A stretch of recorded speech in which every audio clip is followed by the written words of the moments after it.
ഏതെങ്കിലും ഒരു മുസ്ലിമോ ക്രിസ്ത്യാനിയോ രാഷ്ട്രീയത്തിൻ്റെ പേരിൽ സ്വന്തം മതത്തിലുള്ളവരെ കൊന്നതായിട്ട് നിങ്ങൾ കേട്ടിട്ടുണ്ടോ? ഇല്ല. എന്നാൽ രാഷ്ട്രീയത്തിൻ്റെ പേരിൽ ഒരു ഹിന്ദു മറ്റൊരു ഹിന്ദുവിനെ വളരെ മൃഗീയമായി കൊലപ്പെടുത്തിയതിൻ്റെ ധാരാളം ഉദാഹരണങ്ങൾ പറയാൻ നിങ്ങൾക്കുണ്ടാകും.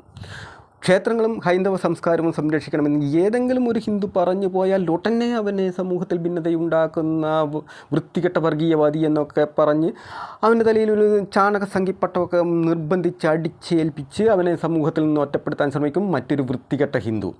ഒരു ഭാഗത്ത് മുസ്ലിം തീവ്രവാദികൾ ഹിന്ദുക്കളെ കൊന്നൊടുക്കാൻ ശ്രമിക്കുമ്പോൾ മറുഭാഗത്ത് ഹിന്ദുക്കൾ തന്നെ ഹിന്ദുക്കളെ കൊന്നൊടുക്കാൻ ശ്രമിക്കുന്ന വളരെ വിചിത്രമായ ഒരു കാഴ്ച. ഈ അഭിപ്രായം ഞാനെന്ന വ്യക്തിയുടെ അഭിപ്രായമല്ല, ഭൂരിപക്ഷം വരുന്ന നിഷ്പക്ഷ ഹൈന്ദവ സമൂഹത്തിൻ്റെ അഭിപ്രായമാണ്. അവർക്ക് ശബ്ദമില്ലായിരിക്കാം, പക്ഷേ അവരുടെ പ്രതികരണം നിങ്ങൾ രാഷ്ട്രീയക്കാർക്ക്, രാഷ്ട്രീയ പാർട്ടികൾക്ക് ഒരുപക്ഷെ താങ്ങാനായെന്ന് വരില്ല. അതുകൊണ്ട് ഹൈന്ദവ വേട്ടയ്ക്ക് ഇറങ്ങിത്തിരിക്കുന്ന വൃത്തികെട്ട രാഷ്ട്രീയ പാർട്ടികൾ ഇക്കാര്യം ഒന്ന് ഓർത്തിരുന്നാൽ നിങ്ങൾക്ക് നല്ലത്.